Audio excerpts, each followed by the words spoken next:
paresse. Soyez fervents d'esprit, servez le Seigneur.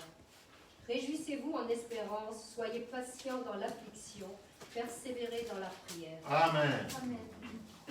Je dis Amen. Amen. Gloire au Seigneur. La Bible nous dit d'avoir du zèle et non de la paresse, d'être fervent en esprit et de servir l'Éternel. Simplement servir l'Éternel. Servir l'Éternel. Alors, ayez du zèle. Ça veut dire avoir du courage, de l'enthousiasme. Amen. Sur tout ça, frères et sœurs, on peut bien avoir du courage.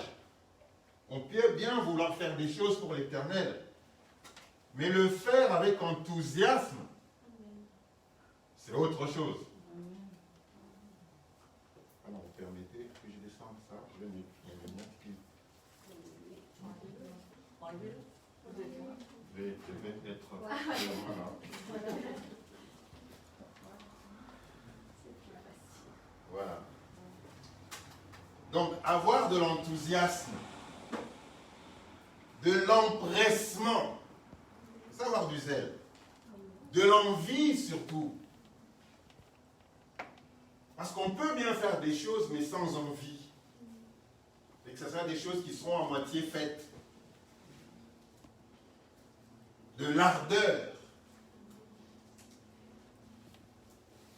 Quand on sert le Seigneur, avoir de l'enthousiasme, être joyeux, être content de servir le Père. C'est ça, avoir du zèle. Et là, il le dit, et non de la paresse. La paresse, c'est une résistance au travail. La paresse, c'est une résistance à l'effort. Parce que, frères et sœurs, dans notre nature humaine, dans notre nature d'homme, le corps nous impacte très très négativement. L'homme de la nature, il le dit, il est mauvais. Le corps de l'homme, naturellement, la Bible dit qu'il est mauvais. C'est-à-dire que l'homme, naturellement, n'a pas envie de servir l'État. L'homme, naturellement, n'a pas envie de changer sa manière de vivre. Or, lorsqu'on vient au Seigneur, eh bien, on doit changer notre manière de vivre. On ne peut pas venir au Seigneur et rester les mêmes. On ne peut pas avoir été dans l'Église pendant des années et continuer à rester. D'ailleurs, la Bible dit que si quelqu'un est en Christ, il devient une nouvelle créature. Les choses anciennes sont passées. Et voici que toutes choses deviennent nouvelles. Donc on ne peut pas être dans le Christ et dire, moi je suis comme ça. Moi, chez moi, ça se passe comme ça. Non, lorsqu'on vient au Christ, eh bien, on adopte la manière de vivre de Christ, qui est différente de notre manière de vivre en tant qu'humain. Donc quand on vient au Seigneur, frères et sœurs, eh bien, Dieu s'attend à ce que nous puissions imiter Christ. Donc, ayez du zèle et non de la paresse. Soyez fervents d'esprit. Alors, vous allez comprendre que ce n'est pas le Saint-Esprit. Ce n'est pas soyez fervents du Saint-Esprit. On dit soyez fervents d'esprit, c'est-à-dire l'esprit de l'homme. C'est-à-dire que c'est vraiment au niveau de chacun d'entre nous. C'est-à-dire que nous puissions être fervents d'esprit, ça veut dire quoi? Ça veut dire que nous puissions être attirés aux qualités de l'esprit, de notre esprit, tel que Dieu l'a conçu. Que nous puissions être, que ça nous attire ça. Que ce qui est lié au corps ou à la chair ne puisse pas trop nous attirer. Mais plutôt à l'esprit, je vous dirais. les qualités de l'esprit, les qualités de l'esprit de l'homme né de nouveau. Que nous puissions être fervents de cela. Ça veut dire que ça nous intéresse. Que nous puissions nous retrouver dans cela. Que ça soit l'objet de notre admiration.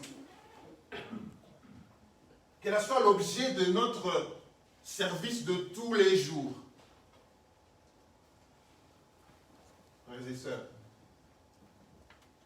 que l'extérieur ne nous attire pas trop plus. Que tout ce qui est lié aux apparences, qui frappe l'œil, qui séduit, ne puisse pas nous attirer plus. Mais que nous puissions être fervents d'esprit. Que les qualités de l'esprit puissent nous attirer. Avec zèle, bien sûr. Alors, l'une des qualités de l'esprit, par exemple, c'est la soumission à la volonté de Dieu. Notre esprit a été conçu pour communiquer avec Dieu. Notre esprit est le seul endroit ou le seul moyen par lequel Dieu communique à l'homme. Dieu ne communique pas par la chair, ni par l'âme. Dieu communique par l'esprit de l'homme. Donc la soumission à la volonté de Dieu, la soumission, c'est une qualité de l'esprit. On ne trouve pas ça dans le corps parce que l'homme de nature, il est têtu. L'homme de nature, il est têtu. Mais Dieu voudrait que nous puissions être fervents des qualités de l'esprit, parmi lesquelles la soumission, par exemple. La soumission à la volonté de Dieu. La soumission aux autorités.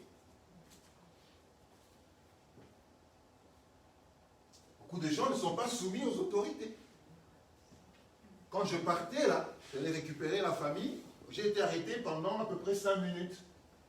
Je prenais ta voiture comme la nôtre, elle est au garage là. On m'a arrêté par des policiers et c'est un jeune frère indien qui m'a arrêté. Je me suis arrêté, permis de conduire. Certificat d'assurance. Où est ton certificat d'assurance? Mais j'ai tout. Je n'avais pas ça, je n'ai pas vu. J'ai dit, écoute, je viens de l'église, je vais appeler pour qu'on me dise. Je vais appeler à l'église, tout le monde était sous silence. J'ai commencé dans l'église, et puis je me tourne, j'ai dit, écoutez, tout le monde est sous silence, et le culte doit commencer à 9h30. Écoutez, partez. Et je suis parti. Je me suis soumis, je me suis arrêté. Donc, il y a plusieurs types d'autorité. Une autre autorité qui ne parle pas, par exemple, eh bien, c'est le feu. Quand vous roulez, vous trouvez que c'est rouge. Arrêtez-vous.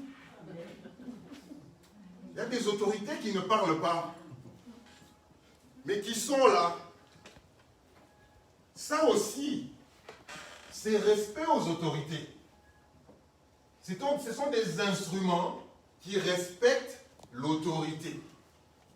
Et donc, quand on se trouve devant ces instruments-là, eh bien, on s'arrête. Plusieurs fois, on a été têtu. Plusieurs fois, on a brûlé le feu. Je l'ai déjà fait, hein. Pas intentionnellement. Mais voilà, je l'ai déjà fait. Mais à un moment, ça aussi, c'est des instruments d'autorité. Donc, ayons du zèle. La qualité de l'esprit de l'homme, eh bien, la soumission, c'est une qualité de l'esprit. Soyons fervents d'esprit. Soyons attirés par les qualités de l'esprit. Puisque nous sommes devenus de nouvelles créatures. Au nom de Jésus-Christ. L'humilité. L'humilité. C'est une qualité de l'esprit. L'humilité. Être humble. Être humble dans la vie de tous les jours. L'humilité. C'est une qualité. Donc être fervent d'esprit, c'est avoir cet esprit d'humilité. Frères et sœurs, ayez du zèle, soyez, et non de la paresse. Soyez fervents d'esprit, servez l'Éternel. La fidélité, Avoir un esprit fidèle. Jonathan, le fils de Saül, il le dit que son cœur a aimé David. Il lui est resté fidèle. C'est très rare de trouver des gens fidèles aujourd'hui. C'est des qualités qui deviennent de plus en plus rares. La fidélité à Dieu, la fidélité aux frères et aux sœurs, la fidélité à son église, la fidélité à son conjoint. C'est très rare. Ça commence à devenir de plus en plus rare, tellement le monde rentre maintenant dans l'église. La fidélité, frères et sœurs, c'est une qualité. Donc son cœur, le cœur de Jonathan a aimé David et il lui est resté fidèle. Si bien même que lorsque son père voulait tuer David, à cause de sa fidélité à David, il allait lui dire, écoute, il ne faut pas que tu passes la nuit ici, parce que mon père, mon propre père a projeté de te tuer. Aller même à l'encontre de la volonté de son père pour respecter sa fidélité à David. Donc c'est des frères et sœurs, c'est des qualités auxquelles nous devons aspirer. Le pardon, savoir oublier, savoir passer outre, savoir se dire non, je comprends, comprendre l'autre, accepter l'autre, malgré ses défauts. Non, il est trop envahisseur celui-là. Lui, quand il arrive, il veut... Non, celui-là, savoir accepter chacun, selon ses particularités. Jésus-Christ a accepté tout le monde. Même ceux qui étaient rejetés, lui les a acceptés. Même les pécheurs, il les a quand même acceptés. Il les a quand même visités. Aujourd'hui, nous, l'Église de Dieu, nous voulons nous visiter entre nous. Quand quelqu'un n'est pas comme nous, quand il est différent de nous, on ne dit pas que l'on doit être des amis. On ne dit pas que l'on doit être des amis. Mais on doit quand même accepter l'autre. La fidélité, frères et sœurs, c'est une qualité de l'esprit. La joie, être joyeux. Dans la souffrance, être joyeux. Dans la pauvreté, être quand même joyeux. Il y a des gens qui sont contents seulement quand ils sont dans l'abondance. Alors là, vous voyez, toutes les dents sont visibles. Lorsqu'il y a maintenant un peu de tribulation pour essayer de fortifier l'âme et la volonté, eh bien, on ne voit pas tout ça. Être joyeux, c'est une qualité, frères et sœurs. C'est une qualité de l'esprit. Être joyeux. Être joyeux dans la souffrance. Être joyeux dans la maladie. Ne pas se fâcher contre tout le monde. Lorsqu'on est dans des difficultés. Parce que c'est ça qui arrive, nous les enfants de Dieu. Plusieurs fois, lorsque les choses ne vont pas dans le sens que nous voulons, eh bien nous devenons désagréables. Et un esprit qui est désagréable, c'est un esprit qui repousse Dieu. Par contre, un esprit joyeux, c'est un esprit qui attire Dieu. Alléluia. Puis vous imaginez être dans la souffrance, mais avoir quand même un esprit joyeux. Mais c'est se rire au nez du diable. Se rire au nez du diable. Tu me fais ça, eh bien je ris. Et d'où vient ma joie? Eh bien elle vient parce que je suis dans le Seigneur. Amen. Des fois, il ne faut même pas beaucoup prier, frères et sœurs. Des fois, dans une situation, c'est seulement développer les qualités. C'est exprimer les qualités de l'esprit. Pourquoi tu es joyeux? Bien comme ça. À cause de la grâce du Seigneur, mais le cancer dans le corps. Pourquoi tu es joyeux? Eh bien, la grâce de Dieu. Mais entre-temps, dans le corps, eh bien, ça ne va pas. Ça, c'est des qualités. Soyez fervents d'esprit. Soyez fervents d'esprit. C'est-à-dire qu'on retrouve ça. Et puis c'est presque une injonction. Quoi. Soyez fervents d'esprit. Donc savoir pardonner, je disais. Savoir oublier. On va dire, tu m'as fait du mal, mais comme je suis un enfant de Dieu, et puisque je t'aime, eh bien, oublions. Passons outre. Oublions cela. C'est des qualités, frères et sœurs. Nous avons besoin de ces qualités dans l'Église de Dieu, dans nos familles. Savoir passer outre. Mais imaginez-vous si Jésus-Christ ne nous avait pas parlé. Imaginez-vous un peu. Où est-ce que nous serons? Parce que nous sommes des pécheurs. On a été conçus dans le péché. Et à chaque instant, nous péchons. Et la Bible dit, si vous dites que vous n'êtes pas pécheur, faites de moi un menteur. Parce que tous sont péchés. Et tous nous péchons. Pas de la même manière, mais tous nous péchons.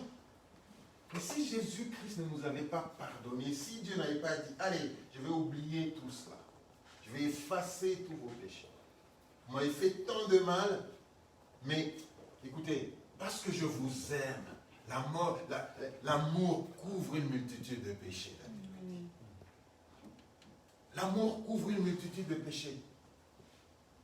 Il faut poser la question, mais je lui ai fait tellement de mal. Mais pourquoi il continue à toujours m'accepter? Eh bien, c'est l'amour. L'amour de Dieu est comme ça.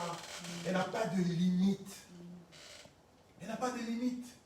Combien de fois puis-je pardonner à mon frère s'il a péché contre moi? Eh bien, autant de fois qu'il faut.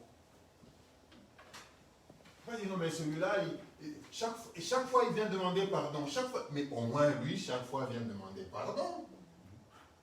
Mais il fait du mal et chaque fois il vient demander pardon. Il fait parce qu'il va demander pardon. Je le connais lui. Chaque fois c'est toujours comme ça. Quand il fait le mal, eh bien au moins lui il demande pardon. Lui il applique vraiment ce que le Seigneur a dit. Combien de fois? Eh bien combien de fois où il viendra pardonner, te demander pardon, pardonne-le. Donc développons ces qualités-là. Frères et sœurs, développons ces qualités-là. Faire preuve d'amour, c'est une qualité de l'esprit. C'est une qualité de l'esprit. Montrer l'amour tout le temps. Quelles que soient les circonstances, montrer l'amour. Il ne faut pas être des hypocrites. Parce qu'il y a maintenant beaucoup d'hypocrites. Des sourires de seconde. Quelqu'un te sourit, mais il a un couteau derrière le dos. Et quand il va tourner, eh bien il en aura un dans son dos. Allez. Non, frères et sœurs, non. Non. Faisons preuve d'amour. Entre frères et sœurs, en famille. Vous ne pouvez pas imaginer combien il y a des familles divisées. C'est ça, moi, qui me... Beaucoup de familles sont divisées. Je pensais que c'était seulement à Colmar, mais à Mulhouse, j'ai entendu des gens dire « Oh, ça fait 8 ans que je ne vais pas parler à mon père. » Ah bon, d'accord. Oh, ma fille, ça fait 6 mois. Depuis 6 mois, je ne lui ai pas parlé. D'ailleurs, je ne sais même pas, je dois la voir lundi, mais je ne sais même pas ce que l'on va se dire. Mais ça, c'est une mère qui parle de sa fille comme ça. Tu as béni l'Éternel parce que tu as une famille où règne l'amour. Tu dois bénir l'Éternel. Si tu n'as pas de raison de bénir l'Éternel, eh bien bénis déjà l'Éternel parce que dans ta famille, il y a l'amour. Que chacun peut parler. Les gens peuvent se parler. Ils peuvent communiquer. C'est une grâce. Mais une autre qualité de l'esprit, c'est aussi savoir dire non. La Bible dit que votre oui soit oui et que votre non soit non. Je ne peux pas imaginer combien c'est difficile de dire non. Combien c'est difficile de dire non. On doit même, des fois, à mon avis, faire une formation pour comment dire non. Le titre de la formation, comment dire non. C'est difficile de dire non. Mais pas seulement de dire non.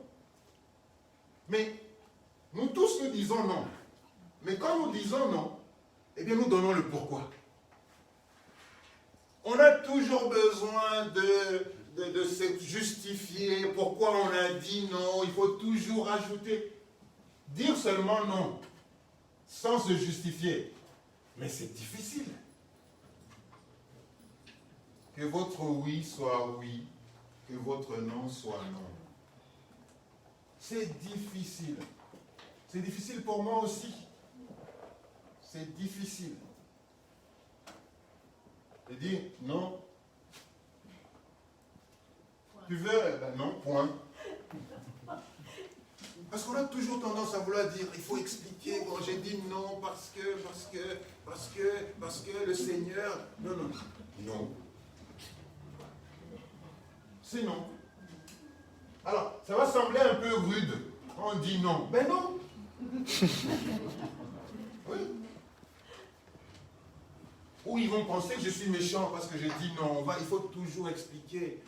Parce que... Ben non. Pas besoin d'expliquer. Donc, soyez fervents. Ayez du zèle et non de la paresse. Soyez fervents d'esprit, servez le Seigneur. Ouvrons nos Bibles dans le livre d'Ésaïe au chapitre 58, verset 12. 58, verset 12, Ésaïe.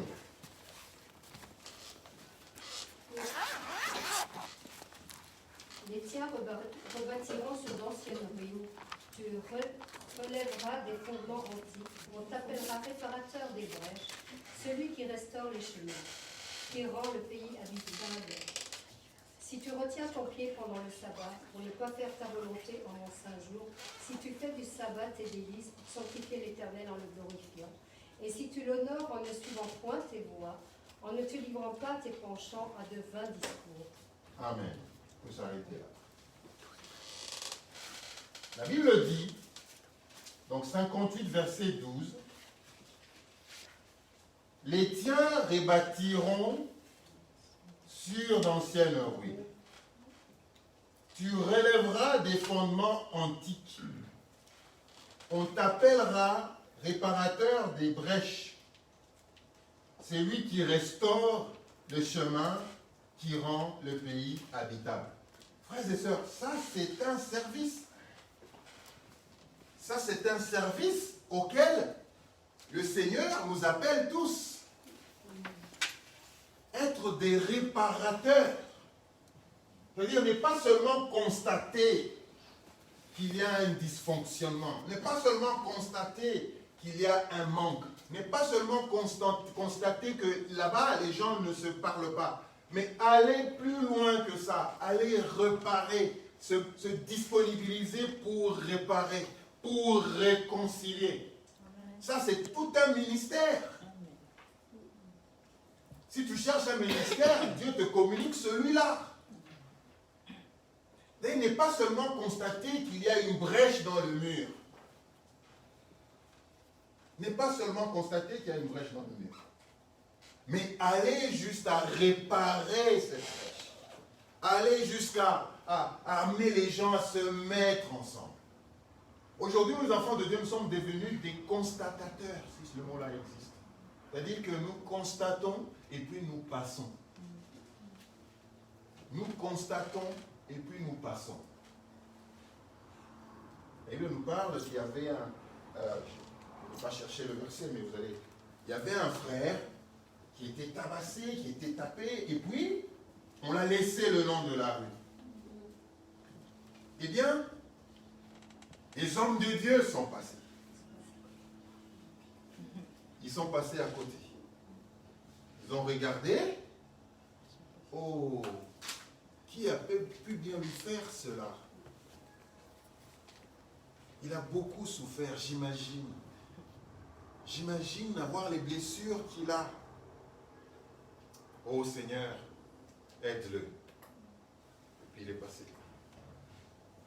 Un autre est venu, pareil, il a constaté. La plupart des fois, nous prêchons pour le Samaritain, le bon Samaritain. Nous prêchons les qualités de ce bon Samaritain. Qui est venu, qui est allé plus loin. Mais aujourd'hui, je voudrais parler de ces deux autres-là. Parce que ces deux autres-là, c'est nous. Lorsque nous, enfants de Dieu, nous nous arrêtons à constater seulement, à regarder, de fois à ne rien dire et passer, eh bien, frères et sœurs, nous avons manqué à notre devoir d'enfants de Dieu.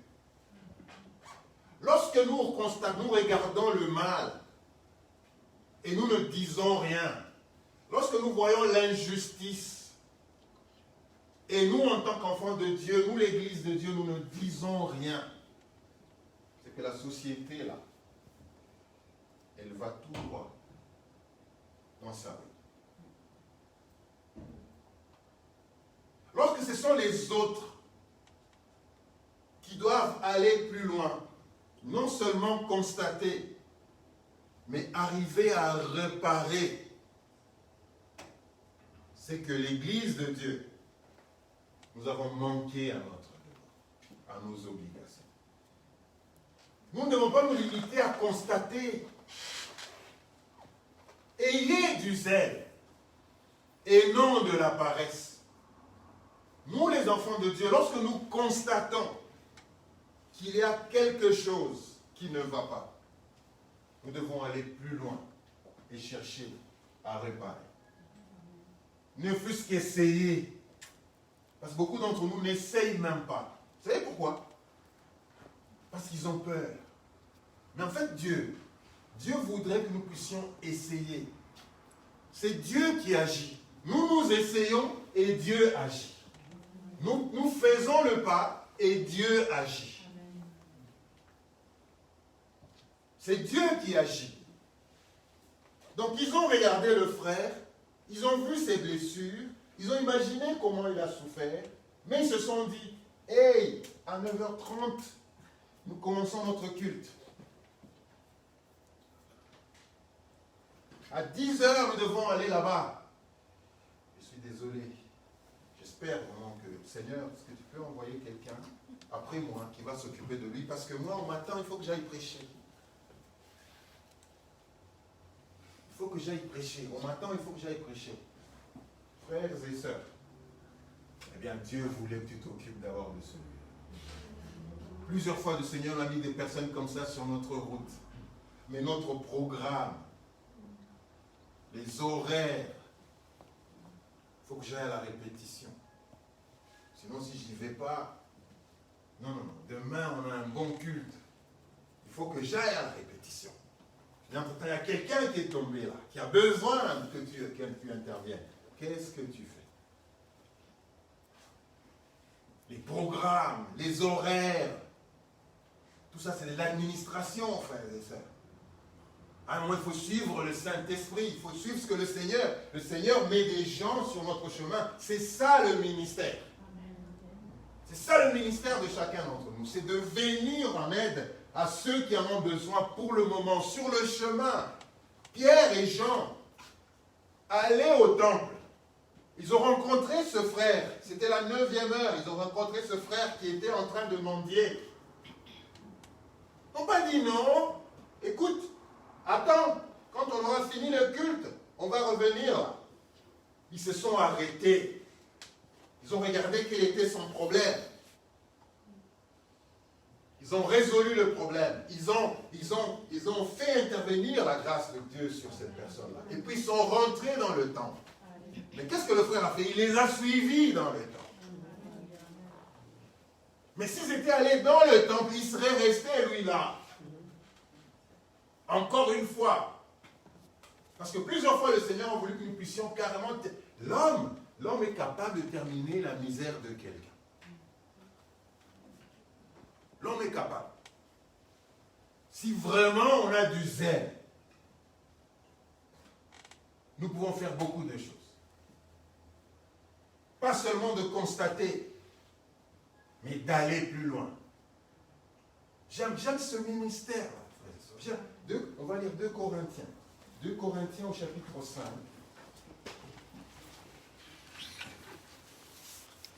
2 Corinthiens au chapitre 5.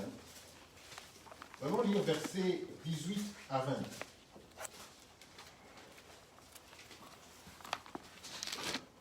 Deux Corinthiens chapitre 5. Et tout cela vient de Dieu, qui nous a réconciliés avec lui par Christ, et qui nous a donné le ministère de la réconciliation. Car Dieu était en Christ, réconciliant le monde avec lui-même, en n'imputant point aux hommes leurs offenses, et il a mis en nous la parole de la réconciliation. Amen. Verset 20. Nous faisons donc les fonctions d'ambassadeurs pour Christ, comme si Dieu exhortait par nous. Nous vous en supplions au nom de Christ, soyez réconciliés avec Dieu. Amen. Et tout cela vient de Dieu qui nous a réconciliés avec lui par Christ et qui nous a donné le ministère de réconciliation. Waouh! Dire pour moi, j'ai le ministère de la réconciliation. J'ai le ministère de la réconciliation. C'est un ministère que Dieu te donne. Mais toi, tu te poses la question, mais quel est mon ministère? Qu'est-ce que Dieu m'a donné comme ministère? Eh bien, il t'a donné le ministère de la réconciliation. Au moins là, c'est plus clair. Au moins là, c'est plus clair. Parce que d'autres ministères, il faut passer le temps dans la parole de Dieu, il faut grandir dans le Seigneur, il faut être mature en esprit pour découvrir vraiment ce à quoi le Seigneur. Mais là, c'est très clair. Tu n'as pas à chercher. J'ai un ministère de la réconciliation dans mon cœur. Il t'a donné le ministère de la réconciliation. Ça veut dire que d'abord, avant cela, il veut te réconcilier avec lui d'abord. C'est-à-dire qu'il faut que tu sois réconcilié avec Dieu. Ben, pour que tu sois réconcilié avec Dieu, parce que tu étais en conflit avec Dieu. Des gens qui sont en conflit avec Dieu. Des gens qui sont en conflit avec Dieu. Ils sont en conflit avec la volonté de Dieu. Des grands conflits. Ça trouble, hein? Être en conflit avec quelqu'un, c'est encore passable. Mais avec Dieu, mais c'est tout le temps que tu es troublé. C'est tout le temps. Dire pour moi, je ne suis pas en conflit avec Dieu. Et Dieu t'écoute. Dieu t'écoute. Être réconcilié avec lui. C'est-à-dire que j'étais en conflit avec lui, ou je suis en conflit permanent avec lui. Chaque fois, je fais le contraire de ce qu'il me demande de faire. Je suis en conflit avec lui. Quand je n'aime pas, je suis en conflit avec lui. Je suis en conflit avec les intérêts de Dieu. Il y a des gens qui vivent en conflit avec les intérêts de Dieu. En conflit. Mais par Christ, par le sacrifice de Christ, Dieu a dit, réconcilie-toi déjà pour commencer avec moi. Et si tu y arrives, je te donne maintenant le ministère de la réconciliation. Quel grand ministère, frères et sœurs. Quel grand ministère, réconcilier les frères. Réconcilier l'Église de Dieu. Ce n'est pas des ministères qui parlent beaucoup. Ce n'est pas des ministères spectaculaires. C'est des ministères dans le secret. C'est un travail dans le secret. Tu as la révélation. Tel frère et tel autre ne sont pas bien. Tel frère ne se sent pas bien. Telle sœur ne se sent pas bien. Avoir ce zèle-là d'aller trouver le frère ou la sœur. Écoute ma sœur, mon frère, je vois que je ne te vois pas joyeuse. Qu'est-ce qu'il y a? Qu'est-ce qui se passe? Tu penses que... Oh non, mais je suis troublé. Allez, viens, on va prier ensemble. Viens, on va prier ensemble. Viens, on va parler. Des fois, il faut seulement parler. Qu'est-ce qu'il y a? Qu'est-ce qui te dérange? Qu'est-ce que tu as sous le cœur? Des fois, le frère ou la soeur a seulement besoin de parler. Il a besoin de quelqu'un pour l'écouter. Parce que toi qui as écouté du frère, la soeur, tu ne l'écoutes pas. Chaque fois qu'un frère parle, toi aussi tu veux parler. Des fois, on n'a pas besoin que tu parles. On n'a pas besoin que tu donnes ton point de vue. On a seulement besoin que tu écoutes. Formation à l'écoute. Ça aussi, il faut amener à l'église. Il faut seulement que tu écoutes. Des fois, c'est seulement écouter, frère, sœur. C'est seulement écouter. Pourquoi il le dit? Ben, soyez quoi? Soyez là encore à parler. C'est ça. Et puis, des fois, c'est seulement ça. Quelqu'un a seulement besoin que tu l'écoutes. Ça, c'est des qualités qui sont recherchées aujourd'hui. La réconciliation, frères et sœurs, c'est un ministère qu'on t'a donné. Car Dieu était en Christ, réconciliant le monde avec lui-même, en n'imputant point aux hommes leurs offenses. Toi, tu as été formé pour ne constater que les offenses.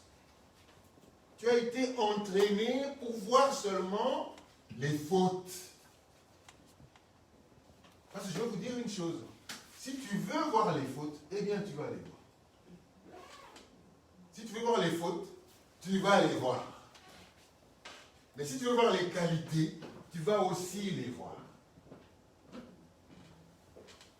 Si tu veux voir les fautes de ton conjoint ou de ton époux, si tu veux voir les fautes de tes enfants, si tu veux voir les fautes des frères, eh bien tu vas voir. Tu vas voir. Mais Dieu dit, car Dieu était en Christ, réconciliant le monde avec lui-même, en n'imputant point aux hommes leurs offenses. Non. Si tu dois tout le temps voir les offenses, alors le pardon n'est pas en toi.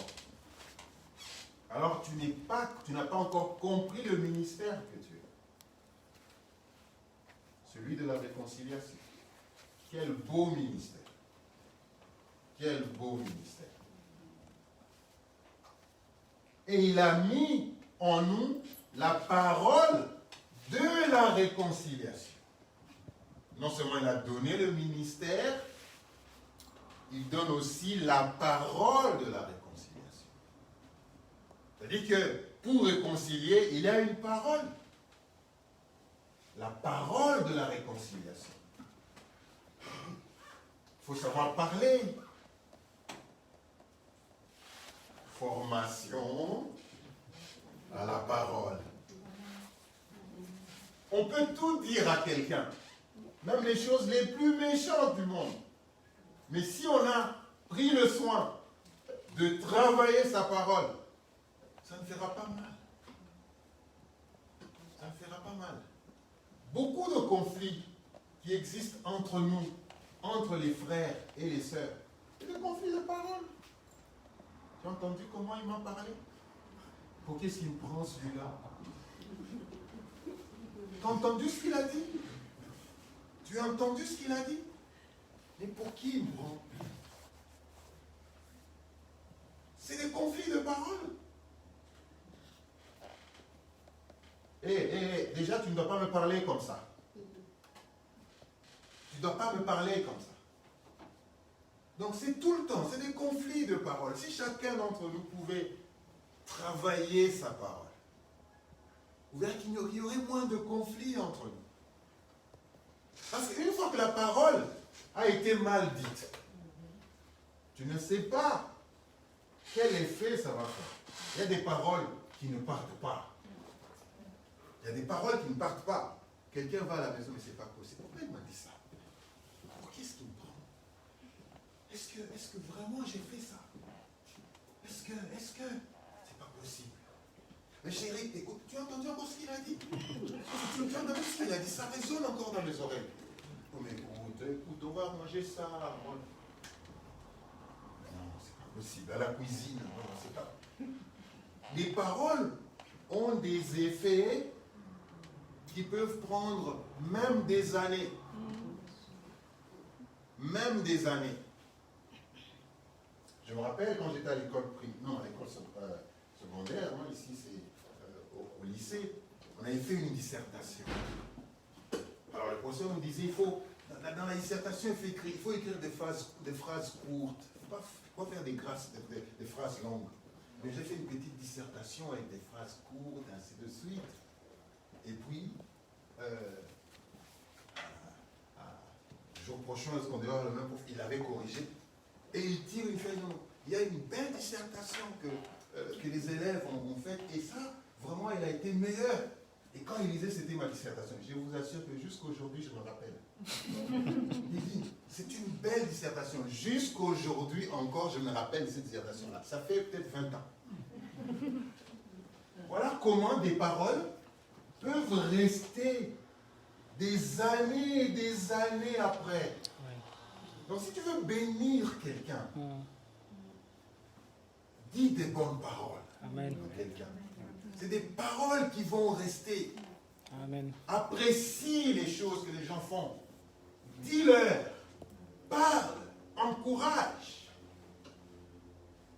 C'est des choses qui restent des années et des années. Ça peut bénir quelqu'un, ça peut changer la vie de quelqu'un. La vie de quelqu'un peut être changée par ta parole.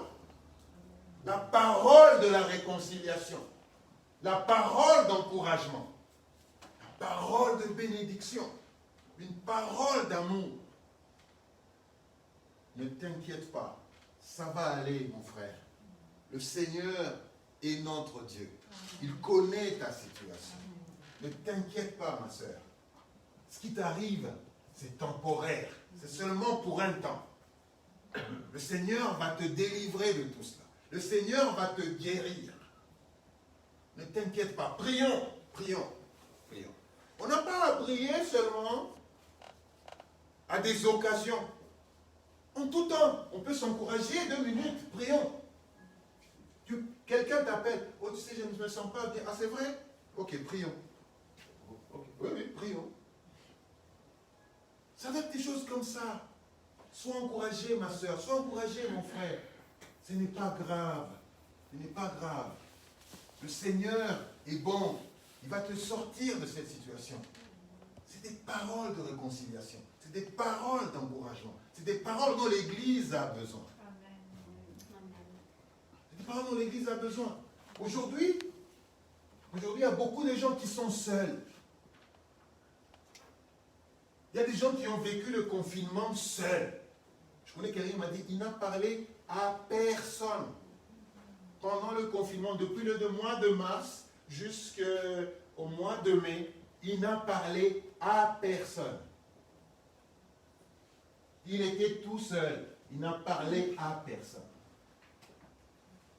Il n'a parlé à personne. Il y a des gens comme ça. Que Dieu donc nous remplisse des paroles de réconciliation ce matin. Pour que nous puissions être en même, frères et sœurs, d'avoir du zèle dans le service de Dieu. C'est un bon ministère. Nous faisons donc les fonctions d'ambassadeurs pour Christ. Tu as une fonction. Dis que moi j'ai une fonction. Je suis ambassadeur. Félicitations, tu es ambassadeur. Nous sommes des ambassadeurs. De la même manière que nous avons des ambassadeurs des États-Unis en France, eh bien nous sommes des ambassadeurs pour Christ. Nous gérons les dossiers du royaume. Nous sommes des ambassadeurs pour Christ. Et quand quelqu'un me voit, il voit un ambassadeur de Christ. C'est-à-dire qu'il représente les intérêts du royaume. Dans une ambassade, vous ne pouvez pas y entrer comme ça.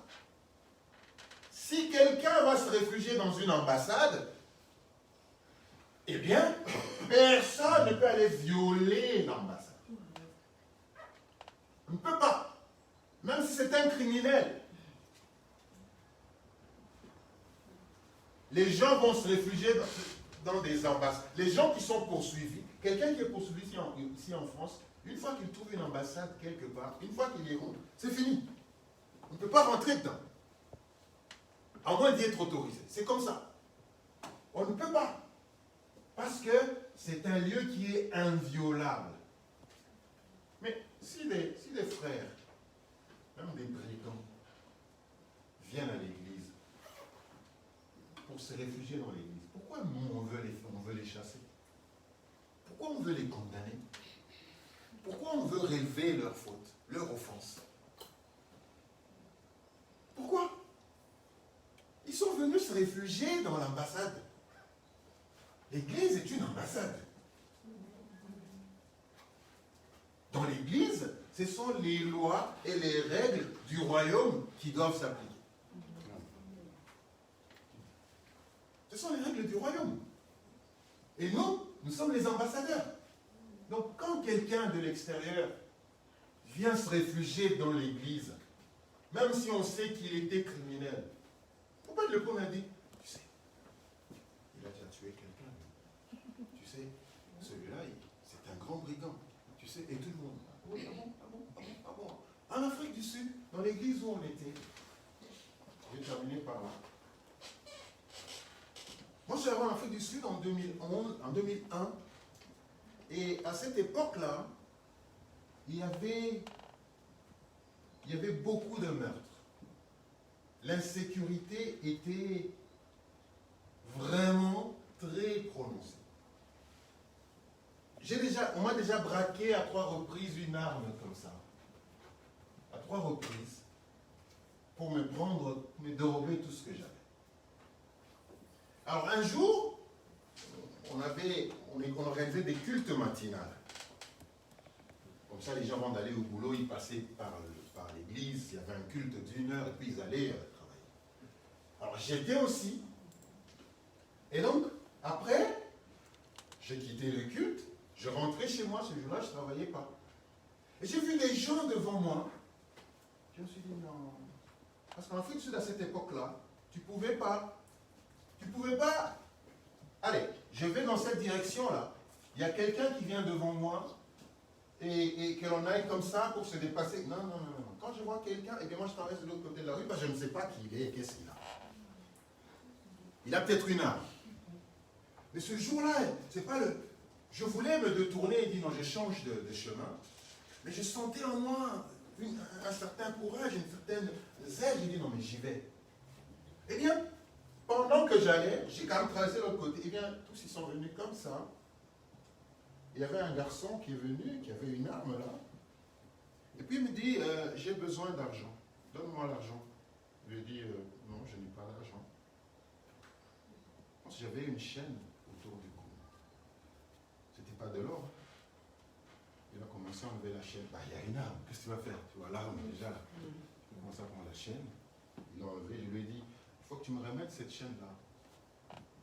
Oui, mais moi j'ai besoin d'argent. Je dis, bah, j'ai pas d'argent, ce que j'ai, c'est ça. J'ai ma Bible en main. Ce que j'ai, c'est ça. Non, j'ai pas besoin de la Bible. Pas besoin de ça. Moi j'ai besoin d'argent. Je dis, bah, je n'en ai pas, mais il faut que tu me remettes ma chaîne. Je n'ai pas compris, moi, tout ce courage, il est venu. Je pense que, voilà. Donc j'étais très strict. J'ai dit, non, tu me remets ça. Alors ce qu'ils font, c'est que celui qui approche, c'est celui qui a une arme, et les autres, ils sont à l'écart, ils sont en train de regarder. J'ai tellement insisté qu'il m'a remis la chaîne, et puis il a dit, ok, pasteur, j'étais pas encore pasteur à cette époque-là, pasteur, et puis il est parti. Le dimanche d'après, pendant que j'allais au culte, je le vois. De loin, j'entends quelqu'un qui me crie, pasteur, je regarde. Il dit, ah, j'ai reconnu que c'était ce garçon-là. J'ai dit, ben moi je vais à l'église, est-ce que tu viens avec moi? Oh non, moi je ne viendrai pas, peut-être une autre fois.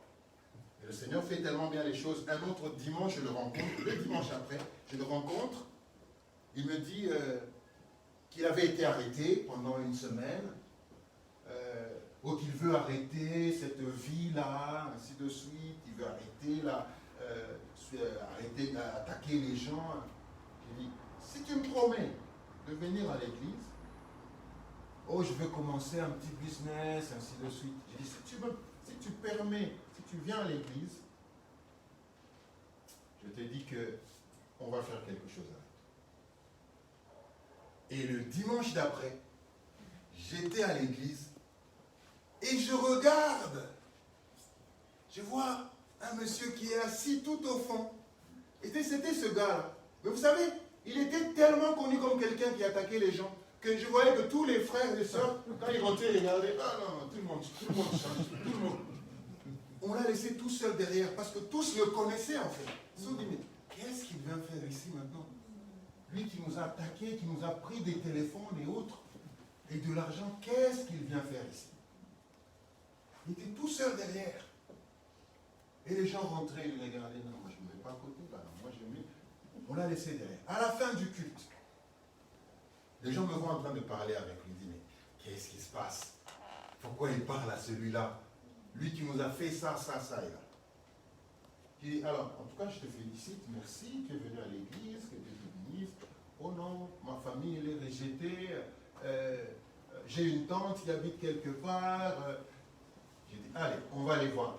Les gens ne comprenaient pas. Et ce dimanche-là, après le culte, je suis allé pour rencontrer sa tante. Malheureusement, elle n'était pas là. Et puis, il a commencé à venir. Il a commencé à venir à l'église. Il a commencé à venir à l'église. Mais un jour, je vous expliquais, un jour, le matin, je le croise avec un sac. On va terminer, hein. Je le croise avec un sac. Très tôt le matin, j'ai dit, mais qu'est-ce qu'il y a dans ce sac-là? Est-ce que je peux voir? Non, je ne peux pas voir.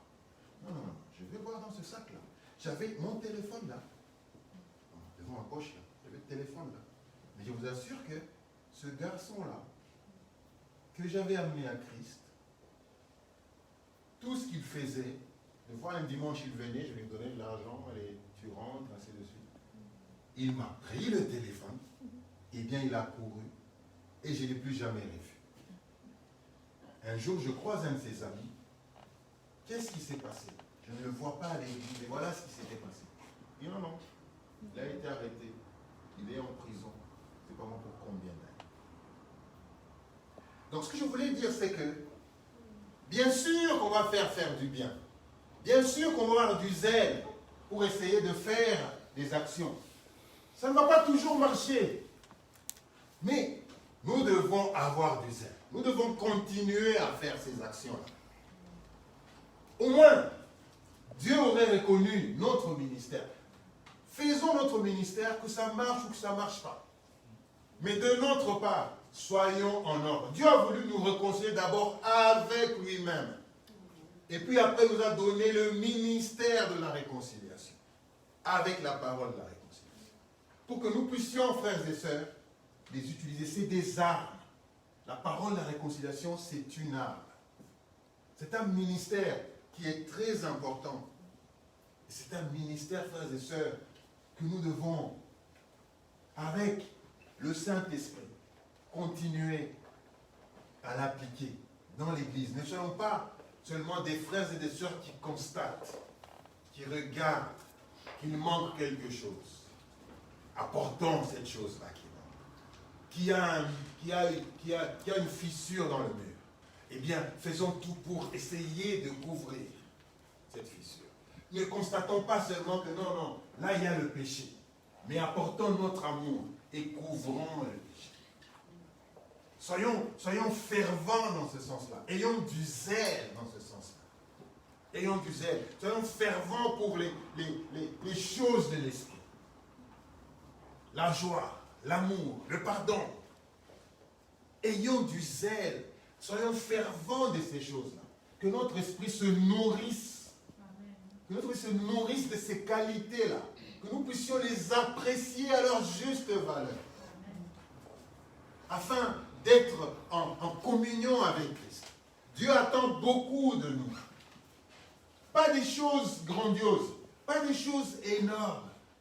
Dieu voudrait que, brique après brique, que nous puissions construire ce royaume de Dieu ici sur la terre. Nous sommes une ambassade de Christ. Nous sommes des ambassadeurs de Christ. Utilisons cette fonction que Christ nous a donnée. Utilisons-la, frères et sœurs. On n'est pas des ambassadeurs inactifs. Nous sommes des ambassadeurs actifs qui prennent à cœur leur ministère. Là, celui-là, il nous est donné à tous. Prenons à cœur ce ministère. Que Dieu bénisse chacun d'entre nous qui a.